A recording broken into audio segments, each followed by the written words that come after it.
My name is Sharon Irie Williams, and I am the Executive Director for the Central District Forum for Arts and Ideas. The 20-year-old Central District Forum for Arts and Ideas. Welcome home to a lot of you. Well, all the former board members of that's in the room today, will you please stand?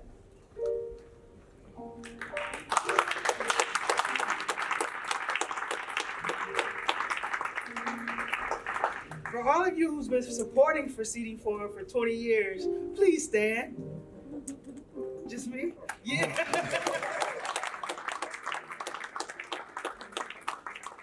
Thank you very much. And please give another round of applause for Taylor Hill and Brian Evans. So, welcome to our third Sunday dinner. And I hope it's even better than what you expected. We are sold out, so we are good. That's our table over there, the one with the short. That's for all of us little people. But we really appreciate having you. Sunday dinner came about with the collaboration between myself and this season's curator, Danny Tyrell, where he wanted to have conversations with people in the community around their process and learning more about them in a way of capturing the history of what things that are happening here in Seattle. And I wanted to have Sunday dinner. I don't go to church like I used to, but I also don't get to meet with my family on Sundays and have dinner after church as well. And why is Sunday dinner at 2 o'clock in the afternoon? Because it was always Sunday dinner right after church, because you was gonna eat that right after church, and if you got hungry later, you was gonna eat it again. This is our way of having the community come together over food and break bread and have communion with each other. We did have a slight hiccup in the program today, and Stephanie will not be here physically like I am, but through the magic of television. I'll let her tell you what her situation is, because it's none of my business. But we are happy you're here. I know Stephanie wanted to really be here in person, but things happen in life sometime. I think that's all I have for right now. Some of you might be asking, food is art? Why don't we do food is art anymore? This is our food is art. We are able to help Black chefs and put them on the spotlight each Sunday dinner, each kitchen sessions. So we are helping more Black chefs now than we ever had. In the last few months, we've done Simply Soul Cafe, Island Soul, Jamil Big Easy, today, Marjorie's. We've done the Ethiopian restaurant. We've used several Black chefs. We're using Silas Black, who used to cook for Kingfish Cafe next week. So this is Food is Art, and I hope you enjoy it. Continue to mingle with your friends at your table. Don't be afraid to walk around and get to know each other. And then the next voice you'll hear will be Danny Tyrell and Miss Stephanie Ellis Smith. Thank you.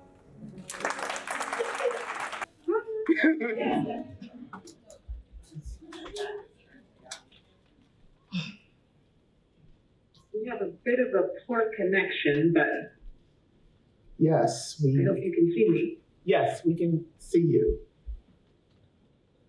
We'll work this out. Good. This is new for us. Hi, everybody. How are you doing? Okay, so for those of you that don't know me, that response was dry. I'm not seeing or hearing very well. You're not seeing who? Uh-oh, technology. Stephanie, we see you. No, you're stuck, Danny. I'm stuck. I'm frozen. I see you, but you're stuck, Danny. I hope in a good position. All right. You're right. Sharon is working it out right now. I have a poor connection.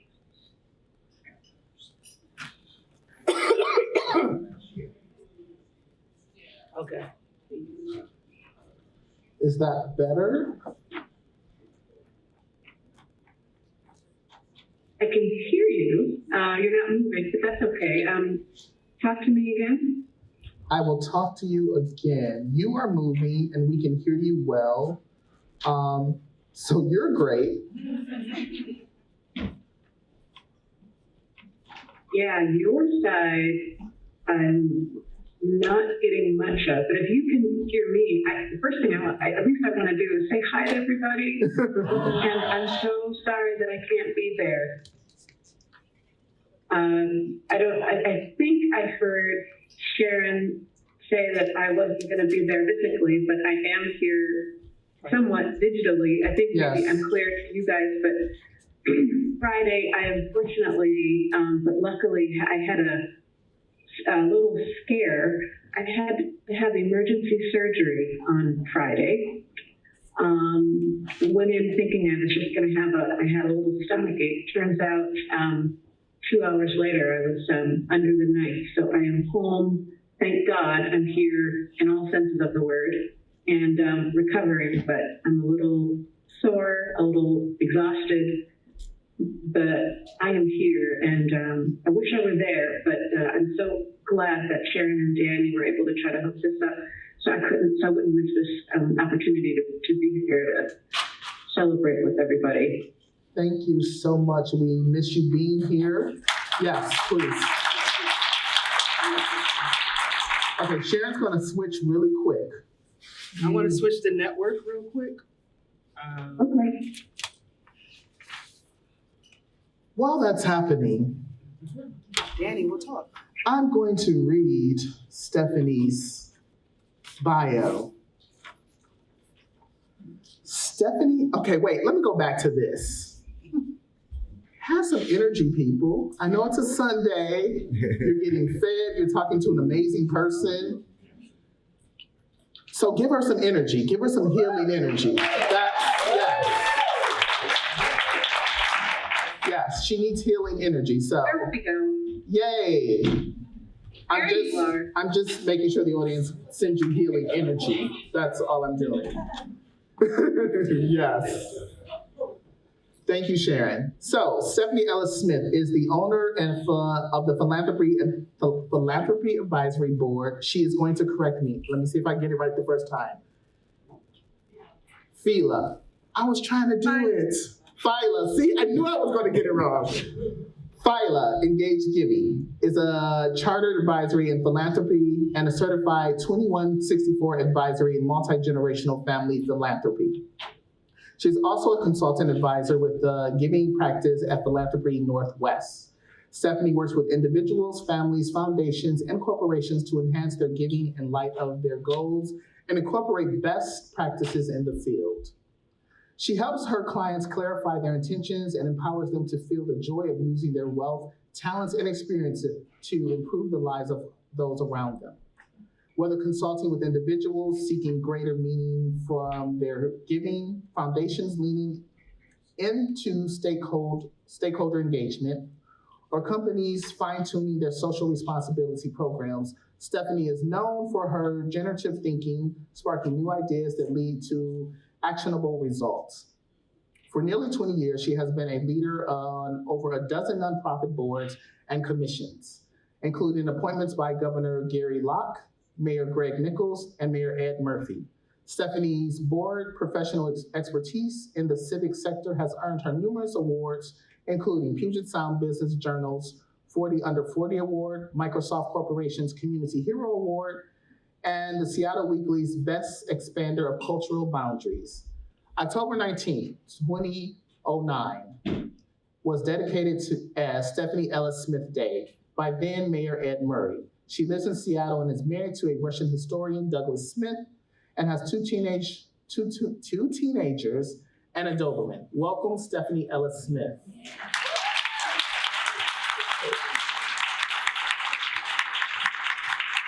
So in the course of this, your food will be coming to the table. We're going to have a conversation and we're going to open the conversation up. You told us how you were doing, Stephanie. I'm glad you can be with us. Once again, thank you. You did not have to do this, so I'm really appreciative of the fact that you still said yes, and you could have said no. So that is a testament to who you are as a person. So thank you very much for that. First question I want to start with, and I'm going to kind of go present day. I saw an interview and you said that the time to teach children to give is when they say, that's mine. And that struck me. What was your moment of knowing that you wanted to get into philanthropy and start giving? What was your like, that's mine moment, but mine is now ours, community-wise? Danny, that's a great question. It wasn't on the list, sorry. Oh, that's totally fine. I think it's a cumulative moment. A lot of it started with CD Forum, and that was, I can't see who all is there, but I'm sure I know everybody there. And those folks know that, I raising money, building this organization, and raising money for Black culture, I loved, and because I loved it, it came relatively easy for me. It was a lot of work, but I loved it, and in doing so, you make such good connections with people, and it was those connections and talking to people about not just what they were going to do for you or how much, but it's why. And like when you learn why people are supporting you, that's like the essence, I think, of philanthropy. That's how that mind moment for me started, was just learning so much about people's motivations and what goes into the time and energy and money and sacrifices that they make to be a part of something that's not themselves, that's not selfish. For me, obviously it started with CD Forum and like everybody there who've supported in so many different ways, but it's not the only thing that you give to like that. There are other things for all these different reasons that people put themselves out there for and make sacrifices for. And I find that compelling and really inspiring. And I feel like the more people do that and they realize how important that is, not just for their own well-being, but for the health and well-being of the community and of the organizations and beneficiaries of those organizations, people will do it more often. Right. But you got to think about it and you got to be intentional. Great, thank you for that. How does your work in philanthropy different from your work in CD Forum, or is there a difference? There's a huge difference. And you're asking actually excellent questions, because this is a question that I did not think that there would be a difference. I do stuff, I build stuff, and what the main difference is, CD Forum was a nonprofit organization. I did that for a community. It was partially for myself. There's always selfish reasons behind it, but it was outward facing and for other people, not just me. This enterprise, Phyla Engaged Giving, is an LLC. It is for profit. It's for me. Yes. That's different. Selling myself. I'm not selling an idea, right, a cause, an issue. I was surprised at how much more difficult that was for me. And for a little bit, I was actually kind of shy at the beginning going out there, just because I've always had something in front of me. I'll ask anybody for anything, but it wasn't ever for me. I wasn't the one that was exclusively benefiting. It's different when this is, a business. Right. So in that way, it's very different. And that was kind of a really interesting learning opportunity for me, and a challenge for me to kind of get over. And for the most part, I have, but beyond that, this is helping other people find their authentic whys. How do you want to engage? Where do you want to engage? and community, and more particularly when you do find that organization that you want to be a part of, that you want to support, how do you do that in a way that is respectful of the leadership that is there? Right. Those are the experts on the ground. They're the ones who've been doing that. Donors have an incredible and an important role, but at the same time, they're lanes and helping people understand how they fit in, where they belong, and how everybody works in concert together to make a good, seamless social enterprise. Right. Thank you. You mentioned that you were shy in asking for yourself. What were the tools? What were the resources? What were the things that you used to get over that shyness? Or are you over it? I'm pretty much over it. The main thing was that I was trying to get income to come in, so I had to go over it. I have, expenses in this, so it's like I needed to cover those expenses. I needed to generate business. Right. So it's kind of, you hold your nose and jump in and kind of, you got to get going. Exactly. So I did, but yeah, I was really nervous. It's been a while since I've been that nervous. Wow. But yeah, and it's good. The asking, that it just become easier as the time went on, like building an organization. It's been about 18 months since I've officially launched. I've been doing the work kind of informally a bit longer than that, but it's been about 18 months, and yeah, it has gotten much easier. There are times when I feel a little self-conscious, right? But it's the way it goes. It's what you do, and I think everyone does sometimes, but there's no way around that. Yes. Does philanthropy, if I can get the word out, tie into social justice in your eyes and your view in the work that you do? Absolutely. And how so? There's a difference between charity and then there's justice. Mm. Charity is when we're trying to alleviate a burden, and it's an important thing to do.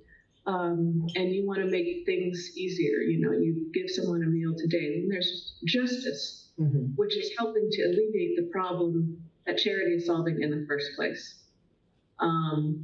You said in my bio, I still am,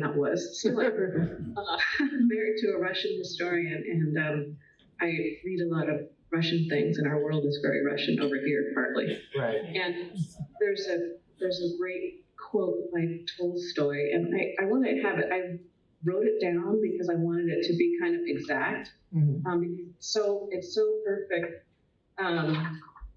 He said, I sit on a man's back, choking him and making him carry me. Yet I assure him and myself and others that I'm sorry for him, and I wish to lighten his load by all means possible. What ways except by just getting off of his back? That's justice. That's dealing with justice. That's right. Yeah, people are clapping because that. Wow. Yeah, and I think that sums it up. Right. Really well, and philanthropy encompasses all of those things, but charity and social justice are very different. Right. And it's not to say that you can't have both. And I think like I said, the example of feeding people for today. If someone is hungry for today, by all means, give them a meal. But at the same time, let us look and see, how did this happen? And what are we doing that causes people to be hungry day by day by day? Right. And that applies to everything. Right. And those are questions that I like to, ask and pose to people. Awesome. How do I, as a Black person, get involved in philanthropy? I'm an artist. I'm someone who just wants to give, but also it's like I'm on an artist budget, but the power of giving is so strong inside of me. How do we do that? Black people have always been involved in philanthropy. Black people are very good at philanthropy. Philanthropy, like my firm, Phyla Engaged Giving, is about love of humanity. It's about a love of people. And this is what we do with each other. Through church, I heard a little bit of Sharon's preamble. Through church, through helping relatives. I don't know if other people have had this situation, but we grew up in, like I think people know, like Southern California, and we were our family was a part of that great migration west, but we still had a lot of cousins in the South. Right. And our philanthropy, in addition to our church, was we could never have our clothes dirty, messy, tears or holes in them or anything like that, because they were all packed up as soon as we grew out of them and sent to cousins in the South. Wow. That's philanthropy. That's people taking care of each other. I think we as Black people are good at that. And we know that. I think for us, we just, like a lot of people, have to remember that. But this comes natural to people, I think, who've experienced what we as a people have experienced. So it's not about it's not about attaching a financial or money, currency to philanthropy. It's just about giving of what you have. Is that? I think it's absolutely about giving what you have. And interestingly enough, those with the least give the most. Very true. This is across the board. I just read yesterday, and I think I'm going to get the numbers wrong, but the gist is exactly the same. And if it sounds absurd, it is actually absurd, even though my exact numbers may be wrong. But if you make if you make $25 an hour and you give $100 a month, or if you give $100 like twice a year to a GoFundMe, you will be giving more as a percentage of your income than Jeff Bezos. Wow. I mean, Jeff Bezos apparently gives, with all of his millions that he's given, he's actually only given 0.09% of his actual wealth. So you, with an artist budget, the time that you're spending here, which is valuable, which counts, time that you're spending, the $20 you drop in a bucket here and there, is more than many of our millionaires and billionaires that are wandering around these streets. So I'd never like to talk to people about absolute numbers or absolute dollars. That is not at all what it's about. Awesome. It's about engaging and giving to your own sacrifice. Thank you. I want to switch gears for a second. And you mentioned it a little bit, but where did you grow up, and did that influence you getting involved in art? And we'll talk more about how you got involved more with art, but was that a part of it also? Kind of. I grew up in the suburbs of LA, born in Compton, was there for a few years, and then by the time I was in, I think, 4th grade, we moved out to the valley outside of LA, and I was always a science person. I think most people there know that. I was a science nerd. I was a biology person, always pre-med, that I was going to be in science. And my parents were very supportive of that, but my mom, in particular, always wanted to make sure that I was well-rounded.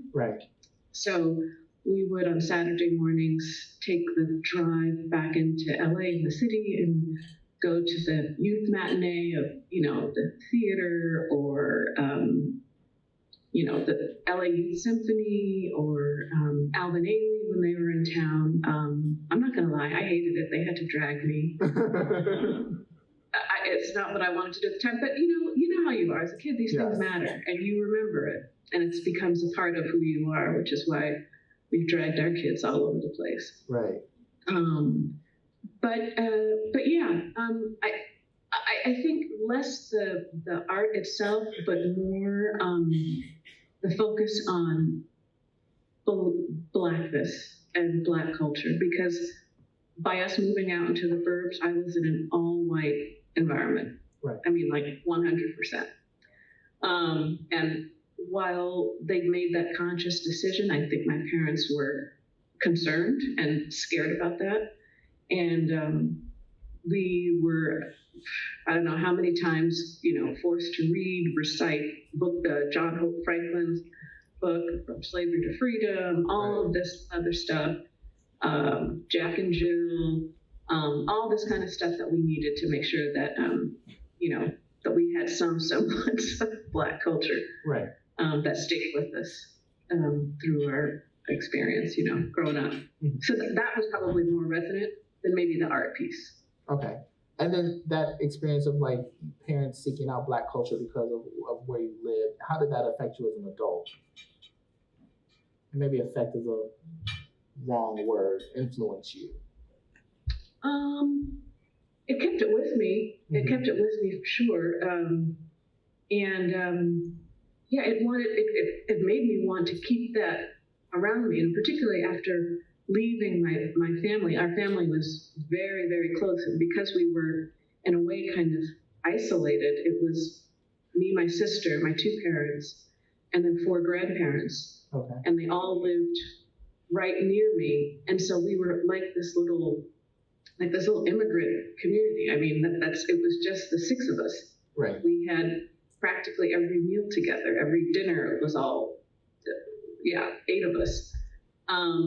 And that was the world. I knew it was very tight, but then in this very white, horsey environment outside of that, so it was very kind of different. But I think growing up like that, and then leaving, and then moving up here, it really made me want to connect more to Black culture here, because I was away ultimately from that pod, that right. those people that I was always with. And of course, in college, I had a whole group of friends, and it was much more balanced than I wanted. But the root, the foundation of my existence was really those people, my family, and moving away from them was good. I wanted to, but it was also a little disconcerting. I had to find that security on my own for myself. How did you do that moving to Seattle? Because I hear a lot of people saying like, oh, I got to find Black culture in Seattle, and what does that look like? So what was your steps in finding the thing that you wanted? Well, it ended up with CD Forum. That became my family. It was hard. I mean, let me just back up and say it was hard finding a friend, not Black friends. We had a hard time finding a friend, and this was in 1994. Okay. People were very nice, but not very welcoming. It was very surface, and it was very shocking and surprising to me. I hadn't been in an environment like that. Has that so changed? It was hard. Has that changed being here for over 20 years or 20 years? Oh yeah. I've just had the opportunity to just meet so many people, and I've gotten so involved since then. And I would guess, I'm not new here anymore, but I hear that it's not nearly as tough. Just there's so many more people now here from other places. Right. But yeah, it was tough. And also I moved up here to work at the university, and I was working in an AIDS lab up there at UW, and this particular lab was full of antisocial people, and I came from a very social lab at UCLA, so it was just shocking all around. And then it was cold, and then people were not like smiling, and then I heard in the halls, and I was saying, "Hey, morning, how are you?" And I heard someone mutter under their breath, "I hate people from California." Wow. So I was like, okay. Right. That's how it is, I see. Did that make you... Oh, go ahead, I'm sorry. Oh, I was like, did that make you more isolated? Like, with that behavior being directed towards you? Did it make you more isolated? Mad. You said mad? That made me mad. Yeah. Which is valid. Yeah, and it probably made me a little bit more socially obnoxious. I became maybe a little bit more California chipper. Right. Morning. Hi. So just fighting it back with niceness. Yeah, and then over time you just meet some friends, and you meet some like-minded people. But it was after that, a long story which we don't even need to go into, that I decided I was not going to stay in the field, and I stumbled upon the Catalog Raisonné project for the artist Jacob Lawrence, and it was that really kind of reignited my passion for Black art and history, and taught me more about Black art, and also taught me more about what was happening already in this community, which I was just so amazed by. It was in 1994, our 1-year anniversary, and my husband got me the book by Quintard Taylor, Forging of the Black Community, The History of Seattle Central District. And it was just like life-changing. I mean, I was just so struck by what a fascinating Black community it was in the Northwest, and in Seattle in particular. Right. And then that paired with Jacob Lawrence and his life, and all of those things started to come together and morph and form into the early iterations of the CD Forum. It was really those two things, those two men, Quintard Taylor and Jacob Lawrence. How did your family play a part? You said your husband gave you a book, which also helped solidify, moving towards the CD Forum. How else did your family play a part in the creation of the CD Forum? Well, that book by Doug was really pivotal. Yeah, pivotal. I'm sorry. I'm also on medication, so if I start drifting or just, I'm amongst family and friends, yes. I think so. And we're going to take a break in a moment so you can rest up for a second. So we're going to talk about CD Forum in the next portion, but I wanted to get to this because I was we're going to give you a break just so you can center yourself and rest for a second. Yes. Sorry. That book was very pivotal. And Doug was, he was really, what's the word I want to use? Forceful, aggressive. He really pushed me hard to just do it and not be shy, about my ideas or what I thought I wanted to do. He was really, he was super supportive, and was just kind of keep pushing me out there. And then, my family is always my parents and stuff, they're always very supportive. And it was just funny, actually, the other day, and I was telling my folks, and I was talking to them on the phone, that we were doing this on Sunday. Right. And my dad was like, was that 20 years ago when they flew up here? They flew, because I didn't have that many volunteers, and they flew up here from LA to help be the ushers at one of the first performances that we did. And my dad was collecting tickets, and then he's a real chatty, affable kind of guy, and I was getting angry at him because he kept talking to people and he was letting the line get long. So anyway, yeah, we had some good laughs about that. But I have a lot of, I'm lucky in that I have a lot of support around me. People, who really kind of believed in me and kind of helped prop me up. Awesome. We are, just so you can rest, get water, and people can finish some food. They're all looking at me yes. I don't know what they're looking at me like. It's just, I wish you were here to see this.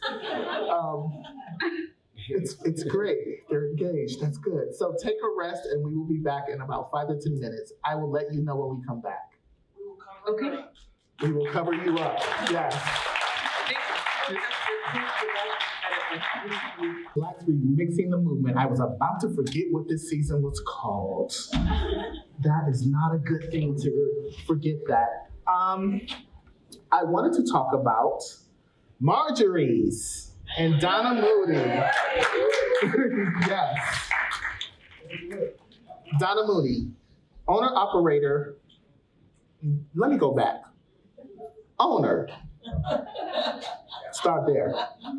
opened the original Marjorie's restaurant in 2003 as a homage to her mother, Marjorie, who delighted in bringing people together around the table to enjoy delicious food and spirited conversation.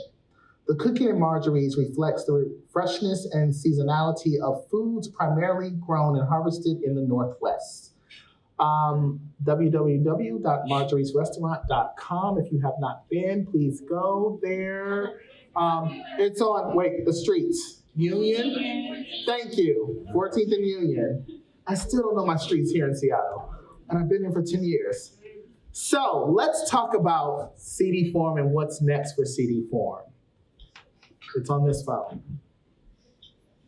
I got paper everywhere, So we have Kitchen Sessions, music that inspires. Kitchen Sessions, this is probably the second or third year that Kitchen Sessions has happened. It is curated by Imani Sims, who is from Seattle, a poet, writer, all around wonderful human being. She currently lives in the Bay Area. She curates this Kitchen Sessions based on conversations that women had around the kitchen table. But it's not just conversations, it's stories, it's music, it's dance. So this next Kitchen Sessions will be February 1st, which is next week at 7 p.m. It will be held at Washington Hall. Imani has curated storyteller Shalonda Higgins, contemporary dance artist Taqueets, cellist, thank you, Ebony Miranda, hey, me and words sometimes, and poet filmmaker Kamari Bright. So if you want to go to Kitchen Sessions, please, please, please support Imani Sims and Central District Forum of Arts and Ideas. I've had the pleasure of performing Kitchen Sessions twice. Thank you, I did not say that. In partnership with KEXP. So please attend Kitchen Sessions. Next up, and we'll get back to Stephanie in a second, showing out the word Untied and Untethered. This showing out was presented and curated by Donald Byrd. It was a contemporary dance performance for Black choreographers, and we've expanded the showing out idea. So we did showing out contemporary Black choreographers in September. February 15th through the 16th, we will be doing showing out the word with writers, poets, movie people. I cannot get my words together. Screenwriters. I'm gonna get it together. Jamar Smiley, Janelle Jolly, Robert Lashley, Nadi Edon, Kamari Bright, Killam T.A., Leacia Farmer, Brian J. Evans, who you heard singing the Black National Anthem, and Gail Haynes. So each night there'll be a different performer each night, so please come to both nights and support Central District Forum of Arts and Ideas showing out. All right, I think that's all the housekeeping for right now. Are you ready, Stephanie? I'm ready. All right, here we go. Let's talk about CD Forum. Hey, y'all should be excited about that. 20 years, we've been around for 20 years. One of the only Black cultural and arts organizations that have lasted for that long. Not the only, but one of the only. Why CD Forum? Why did you start it? Why did you want it to happen? You gave us a little bit about it. I did. And I should say before I answer this question, for all the rest of the questions, I mean, I don't know how easy it is to turn the computer, but I would love to have everybody chime in on these questions. Sharon, see, this is when I need help. Oprah doesn't do this herself. Oh, hi. Can you see? I'm trying to, I don't know who you can see, what you can see. People. Good. Tilted what way? Good. It's so good to see you guys. Hi. Everyone's directing me. I don't know which way to, okay. Is that good, people? That's great. Okay. So. That is great. Okay, so why CD Forum? You know? Yes. Why? I talked a little bit about it before. What I saw was missing was just the contemporary Black performance and ideas that also incorporated people coming from just around the country here. I was very much interested in that. And I wanted to kind of build upon what was done here, as well as creating, something new. And like I said, it was inspired so much by Jacob Lawrence and his stories of the Harlem Renaissance and of all of the African-American artists in New York at that time, when there was just so much going on and so many new ideas and people experimenting and thinking of new things. And that was also happening here. And I was learning about it, and the community was new to me, and I just found it, kind of inspiring. And so I just kind of wanted to put it all together into something new and contemporary and fresh. Awesome, thank you. What was the most daunting part about starting Central District Forum for Arts and Ideas? Oh, that was getting buy-in from the community. I was an outsider, and with buy-in comes everything that you need for success. Audience, attention, funds, but there's this great quote that I love that says, success comes at the feet of trust. And that was the biggest focus I think that I had, was just making sure that I just had the focus of, or the attention of the community, and that they understood what I was trying to do. And it wasn't about asking permission. I wasn't so much looking at that, but making sure that people understood what I was trying to do. And then the only way to do that is to actually do it. Right. Less talking we're doing. How did you know that CD Forum was something that the community needed? What was that moment when you were like, yes, this is exactly the thing I'm supposed to be doing for the community in Seattle? Yeah, that's a good question too, and that comes from time. I mean, I think I can see old board members, or I don't say old board members, previous board members. They can also chime in. That just comes with time. When we first started, I don't know if Rick is there, Rick Simonson, but Steve Sneed, I think I saw. We always said that this would be here. We'd start for just like 3 years. It was an experiment. And if people didn't want it, or if it didn't really take off, then that's the way it goes. That's fine. But we want to give it a shot, see what would happen, and then continue if it looked like we had some traction. And we started getting some traction, and so we kept going and going. I mean, as long as people were going to support us, we kept going, and that's exactly what happened. And like you just kind of react off of that feedback. Can you talk about, you've mentioned this previously, the other players involved in getting this off the ground? How else were they instrumental in helping this vision come to life? Oh, wow.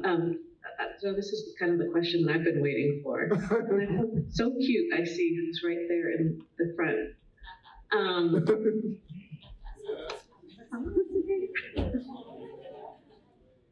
I'm waving at you. Technology. So many people. I mean, every single person there. Like I said, my husband Doug, our committed staff and volunteers. For sure. I mean, our staff. I mean, they've been. It's a lot building an organization, and the staff was just kind of incredible. And like I said, I was the fundraiser manager type, but it was really the program directors who make the vision and the ideas kind of come to life and make what the audience understand what we were trying to say. And Tasha Flournoy, she was the very first one, Michelle Lee, and then of course the incomparable Danae McLeod. Yes. Those were the folks who really were kind of the heart and soul of it, and in our board. But I mean, I could go through, I mean, there's a list. Rick Simonson, who was like the first and probably still board member there. There's Inge Okoma, Eddie Hill, Carla Salter was there, Steve Sneed, Maisha Barnett, Dad Doug Barnett, all of the Food as Art chefs, Susan Long Walsh, all the Food as Art supporters, Lynn Walker, Debbie Bird, funders, our very first funder, Microsoft, Safeco, I can't remember now, Microsoft or Safeco, one of them was first. I know Microsoft came and did a stealth site visit for us at the Seattle Center when we were doing one of our first MLK Day programs. I didn't know who they were because, of course, I wasn't a part of that whole scene, and so They were talking to me, and I didn't know it was Microsoft who was vetting us. And then 2 weeks later, we got our first corporate gift from them. I mean, I could go on and on. I saw that everyone who was on the board, you had them stand, but I couldn't thank our board members enough. I see Mark Griffin and Donna and Jeff Cohen. I mean, there's just so many people. I could go on and on. Diane Farrar, she was like our first treasurer. So it's just incredible. There's so many people. And I think as we go on, I'll probably start naming more names. Yes. Is there any questions you want to ask Stephanie to those people in the audience? Because her and I talked about that, so surprise to you all. But anything like anyone want to add into like the history of CD Forum? Yeah, I'd love to hear other people's thoughts. You know, people are quiet now. They're like, no, we're not talking.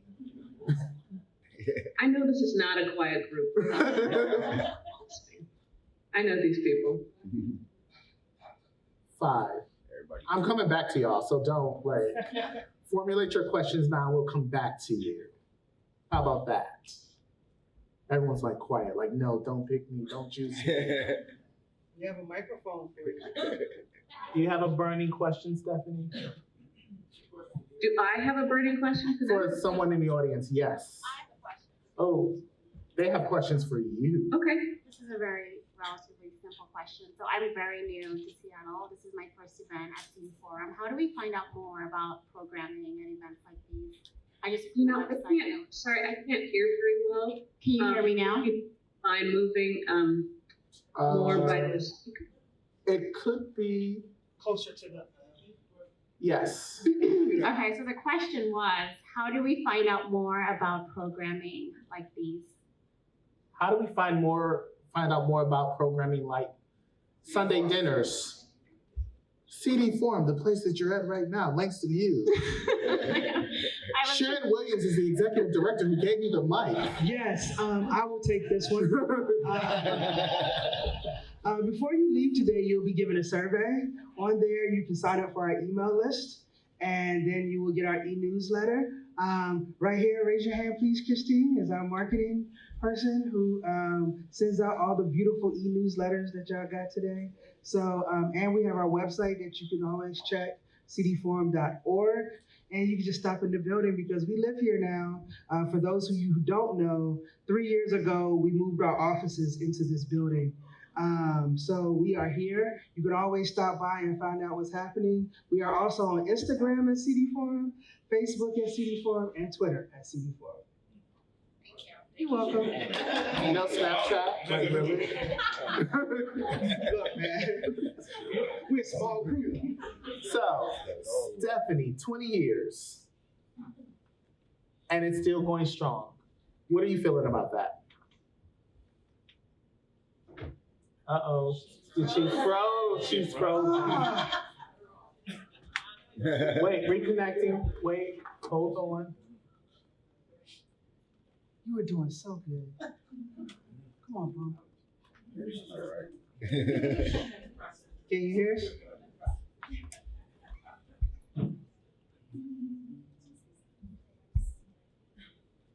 I'm texting her, so.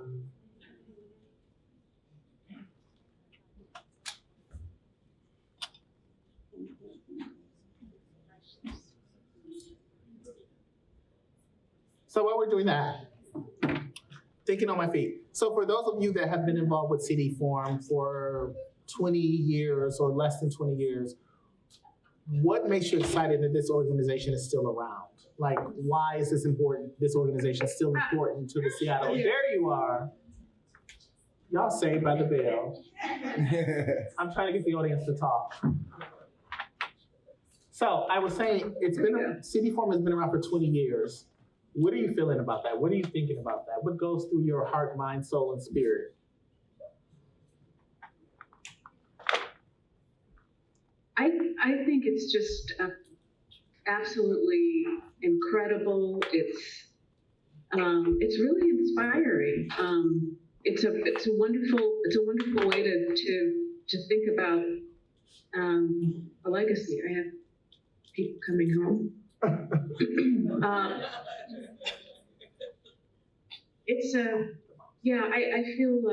feel really overwhelmed, and then I just can't believe, like I guess like a lot of folks, that 20 years has gone by, and a part of it seems like ages ago, and it seems like yesterday, all at the same time. So it's pretty stunning, and just have such great feelings of gratitude for all the people there, everything that folks have done with me, after me, before me, to make this possible. What was the moment that happened where you said it's time to walk away? It's time to discover something new? Well, that was in 2009, and I already explained how I was raised with Right. my family. I refer.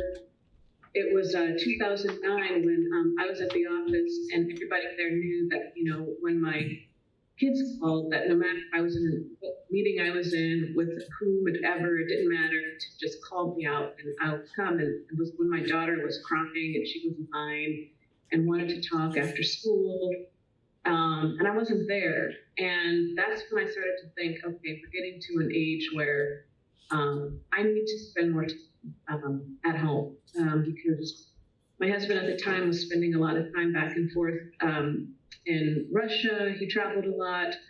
Our kids were getting older, and we don't have family here. It's just us. I wanted to raise my kids like I was raised, with family and people all around me. And as much as I loved the work, as Shane and you guys know, and working here on staff, it's all day, and then you have stuff at night. Right. And to do the job well, it's well over 40 hours a week, and it's not part-time work at all.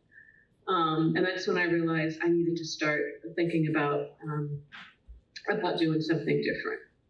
And it was a hard decision to make, but it was the right thing to do. And it was hard, and it was not hard. I mean, Right. I started when CD Forum was started. I was actually pregnant with my first child, and I missed, for both kids, I've missed every first step. I've missed every first word. Wow.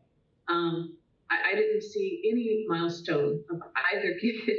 I wasn't there on the first day of school, because I was so deeply entrenched, and I had to be there. Then it was time, like, okay, I need to start changing the focus a little bit. And how did the change of focus affect your family? Well, I think I want to say it was good. I think they were kind of scared, because I was going to be focused more at home, but it was good. Doug and I had this arrangement that the first 10 years Right. of having a family, he was kind of going to be more the home point person, because it was before he started really traveling and he was writing more. And then as his career started to take off, we were going to switch, and then I would be more the home point person, and then he would have a chance to go off and do his thing, which required a lot of time out of the country. And so that's exactly what we did. I mean, it was basically in 2010 when he was saying he's ready to go, and he wanted to move to the UK so he could be closer to Moscow, Petersburg, Berlin, all the places that he had to work. And so that's what we did. So we just kind of did a handoff and a switch up. And so it was good. It was a big change for the family. It was a big change for me. Right. But it's the right thing to do. And it's 20 years. It's almost over. How I know what CD Forum has done for me as an artist coming into this city, because I've been really doing work with the organization for 10 years since I've lived in Seattle. What does that do for you knowing that this organization is still serving artists, new artists, artists that have been here for a while? What does that do for you? Is knowing someone who this was your dream 20 years ago. Yeah. Well, it's literally a dream come true, and I would love it if maybe I turn the tables on you and you tell the audience what is meant for you. This is for not these how past that 10 works. years. Oh, are you frozen again? There you are. That was right on time. And she's frozen again. And there she is again. I love it. I'm here. Yes. I started off, this is so weird. I'm not supposed to be talking about me. I started off with, what program was that? The Creation Project. I was one of the artists for Creation Project with Imani Sims, and we're both doing programming for Central District Formal Arts Ideas, which is funny. And then I was one of the artists for Showing Out, the first iteration with Donald Byrd, and the second iteration of Showing Out, Sharon and I was talking, and I was just like, oh, I can help with some production management, assistant management stuff. And she said, yes. So I was an artist in that show, and I also helped with production management. And then Sharon and I was talking even more, and she's like, what do you want to do? And I said, I want to curate. I like introducing people to artists that people may not know about. And these are people that excite me. So in this season, she was like, you want to co-curate? And I was like, yes. So for me, just as an artist, it just has helped define the next steps in my career. And then as a Black person, it really connects me to community. Without the Showing Out, without the Creation Project, I wouldn't be introduced to the people that I'm introduced to now. So City Forum for myself for the past 10 years has been just a huge, huge part of my growth in Seattle. Definitely a place through Davida, through Sharon, and so many other people that they were just like, go to City Forum. We can help you here. We can help you work out things. So just for me as an artist, it's just been instrumental in making sure that I stay working as an artist and stay in the creative process. So I thank you for that. Like without that, I was looking and searching when I moved to Seattle. Coming from Detroit, a place where you don't have to search, I was like, what is there to do? And so City Forum was one of the first places that I was introduced to. And so thank you. I appreciate that. That's great. That's great. So that's what it's done for me as an artist. It's 3:30, and I want to open it up to questions from the audience and maybe audience giving some reflections, because this is a milestone to be around for 20 years in any type of arts organization, especially an organization that serves artists from the African diaspora. We are the first to not get funding. We are the first to leave because we don't have the finances, we don't have the support. So to be around for 20 years, one, that's a testament to the people that have started the organization, that has been with the organization, and that are still here today. So if you have reflections, things that you want to talk about, this is the time. If you have more questions for Stephanie Ellis Smith, please do so. And I also want to be mindful that she needs to rest her body. So let's go, people. I have a question. Way in the back, yes. Can you share 3 leadership lessons that you kind of came to or discovered or you just enjoyed while you were leading the City Forum? 3 leadership lessons that you came to explore while leading the City Forum. Wow. 3. Okay. Let me see. That's a great question. I'm going to see if I can answer. Like I said, remember, I'm medicated right now. These answers might be. Let's see if I could boil this down. I think persistence and perseverance is one, for sure. As I said, we initially started the organization thinking that we'll just try it out for 3 years. And there are always ups and downs. And I would tell our staff, I tell our board, these organizations and doing this kind of work is a marathon, not a sprint. And you may go through, periods where things are just clicking and it's just like you're just on fire and nothing can slow us down. And then something slows you down. Right. And, it just, you feel like cratering, but you just stay steady. It's not really exciting. It's not, some big sexy thing. It's just staying right on track and going one step in front of the other consistently. And that's sometimes hard to do. It requires a certain level of discipline that's sometimes hard. There's a lot of externalities of people demanding things of you.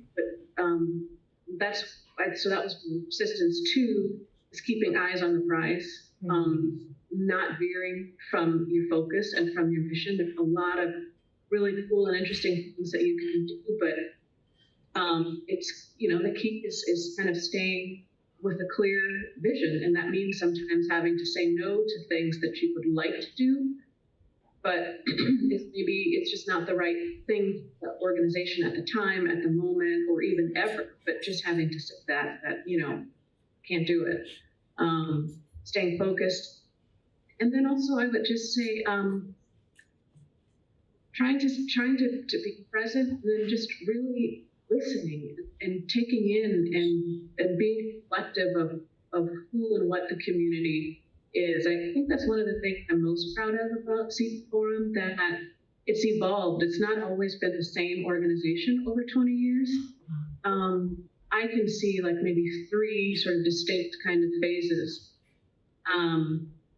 Sorry, there's now a child at my front door. I don't know if this child is at the right house or not.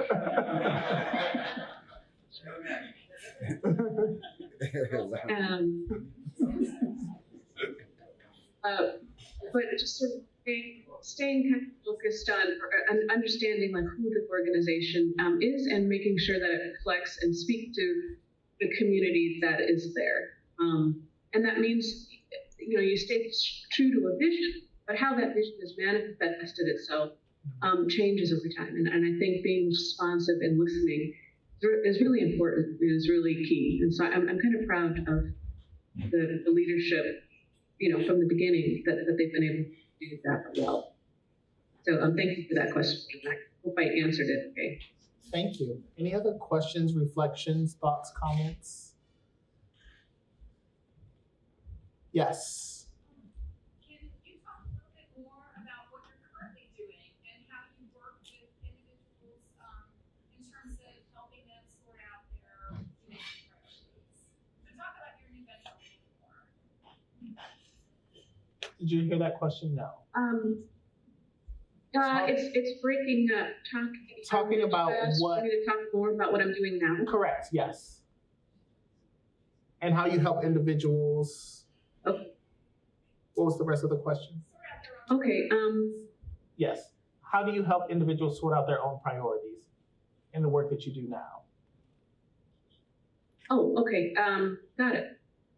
Well, it kind of depends on the person or the family.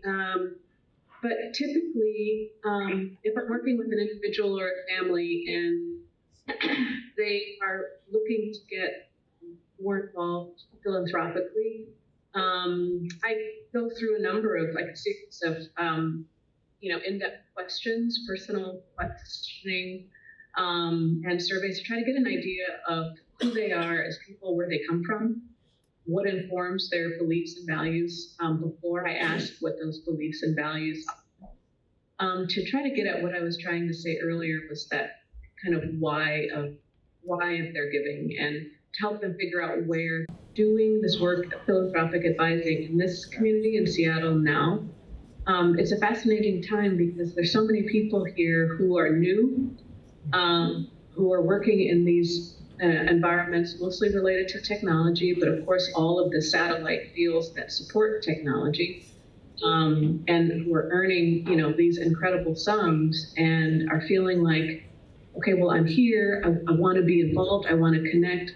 I don't know how because I'm just here and all I'm doing is working. I never get out. I never see anything. And for me, that's my main focus and why I call it, Violet Engaged Giving. I don't believe, and I never have, especially because I come from the other side. I'm a nonprofit person by heart, from my heart, of sitting in your living room and looking through a balance sheet and just sort of judging organizations just based on what you see on a piece of paper. It's that and the work that they're doing, how they're interacting with their community. I mean, if you give to theater, you've got to go backstage. You've got to look at the actors. You've got, the whole 9 yards. And so it's basically kind of be a philanthropic Sherpa for whatever it is people are interested in doing, whether it's the environment, arts and culture, human services, but helping people to really understand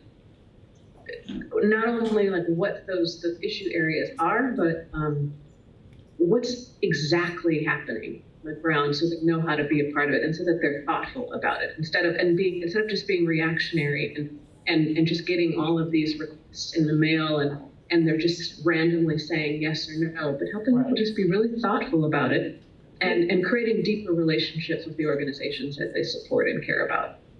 Awesome, thank you. Does that answer your question? Does that answer the question? Yes.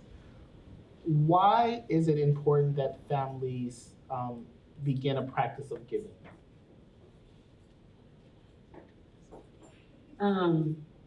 Well, and with your kids, I mean, nobody wants to raise selfish, bratty kids. I mean, at base, right. That's the fundamental thing. But also, I think most people, regardless of where they come from or who they are, whether they were born with money, made money, never had any money, or whatever, everybody wants to feel like I believe most people feel like they want to belong to something bigger than themselves. I mean, that's why you go to churches or you go to the Sunday suppers, CD forum. You have to have something that connects you, I think, to other people. Right. Philanthropy is just one way of doing that. And also, frankly, just kind of real talk, with the incredible disparities of wealth that we're perpetuating in our society, it's imperative that people find meaningful ways to put some of that money back in the community. Just full stop. It must be done. And I'm happy to kind of be one of those people kind of helping to facilitate that. Awesome, thank you. It's 3:44 and people are being served dessert. I'm jealous because it looks really great. So good. It's good. They're just rubbing it in our face. Thanks. Tell her it's the bread pudding. It's the bread pudding. The famous bread. Oh my God. Thank you, Donna Moody. Once again, any last questions before the final question? Yes. So mine's not a question, it's just a comment, just to thank Stephanie for creating the organization and really giving the space. I think I was most attracted to the ideas part of the word of the Citrus Forum for Arts and Ideas. I love the arts also, but I think understanding myself more and how I loved art, but not really sure how I fit into that world because I was not an artistic person, but appreciated art.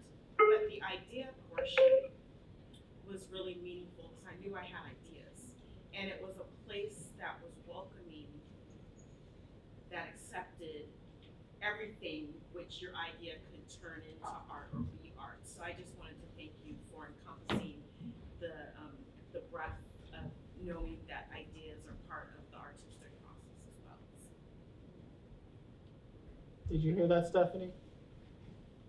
Or not? Froze. It was so deep it froze. Did you get that, Stephanie?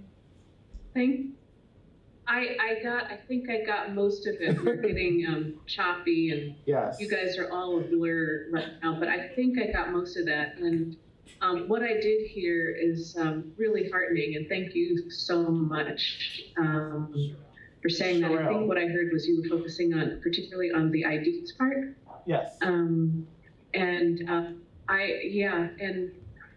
that was really important to me too. It just encompassing a broad range of thoughts and ways that we can be and still be together. I don't know if that's exactly what you were saying, but at least that was my take on it. But I really appreciate it. Yes. So, Yes, there's something going on. We're going to get to the final question. My favorite question I like to ask a lot of people that I encounter, what is your joy?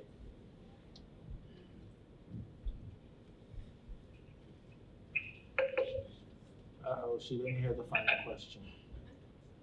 She's blinking. Stephanie, did you get that? No. She can't hear you. No, I don't think so. What is your joy? The final question. How about we? Can we, before we do the final, can we just try to restart it and reconnect it? Because I would actually like to be able to hear it pretty clear and see everybody. Yes. Unless. We have Sharon on the case. Yeah, I think it says we have a strong signal. So we should be. Okay. Okay. Are you good? Uh-oh. Wait a minute.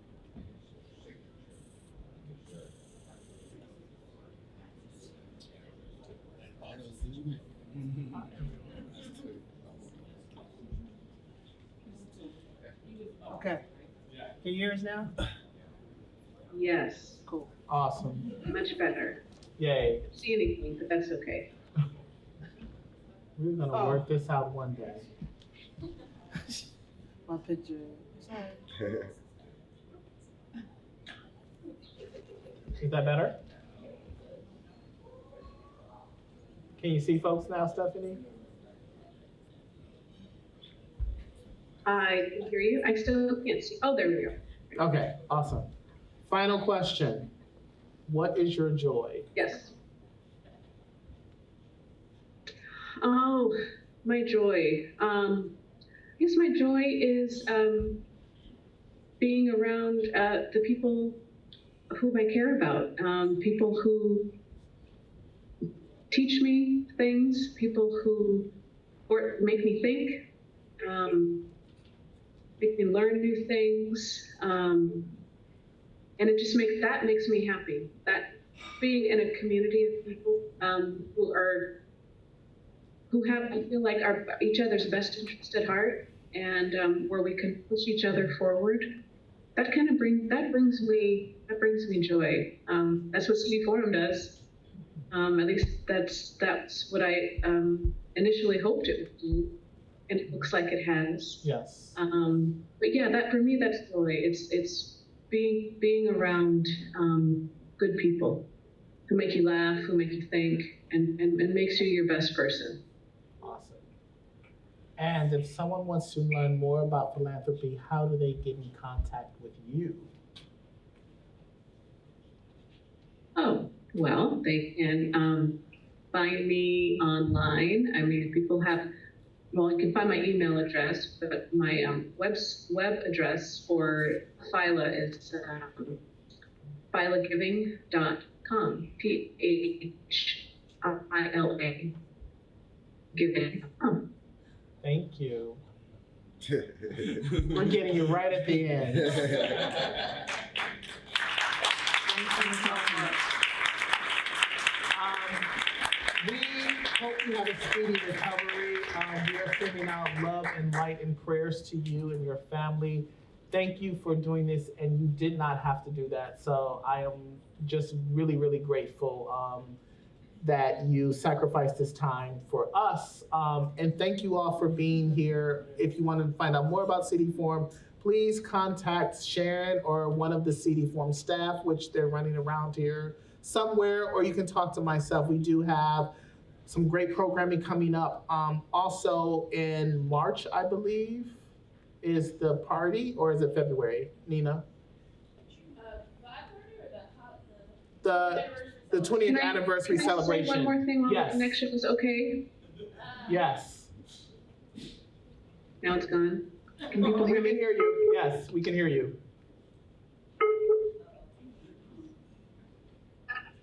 Okay. I want to give a huge thank you to Sharon Williams. I want to give a huge thank you to Sharon Williams. Sharon has been phenomenal and has done so much for this organization. Yes.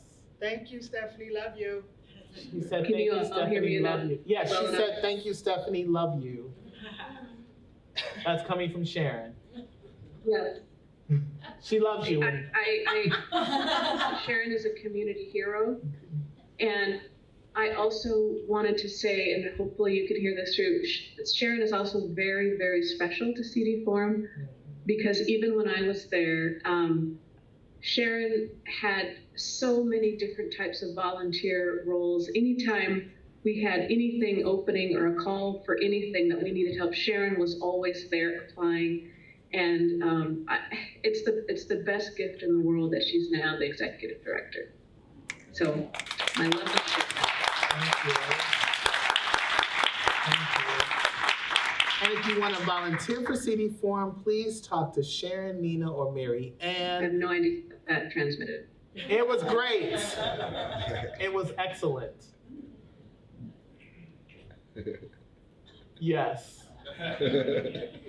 This is our first time doing this. Thank you all for sitting with us. One more thing I want to say about CD Forum. The great part about this organization as an artist is that you get to connect to other artists. And I can't hear much, so I'm going to sign off. Yes. Thank you. Thank you, everybody. Thank you for coming, and thank you, Donna, wherever you are. Donna's in the back. Thank you. Yes. You want to sign off? Yes. Yeah, so a lot of the artists that I've been on stage with, we are friends to this day. So it's another reason to give and to support CD Forum, because artists are making friendships and they're also collaborating on a lot of work together. So please check back and you will see a lot of artists collaborating with each other, and they met right here first at the CD Forum. So thank you all. Enjoy Mix Mingle for the We're gonna last have a champagne toast by champagne Donna. toast. Woohoo! Yeah. So hold tight. So, yes, we're getting champagne together. And thank you all for coming out once again. I'm Danny Terrell, co-curator CD Forum, and that's Sharon Nyree Williams walking away. Thank you.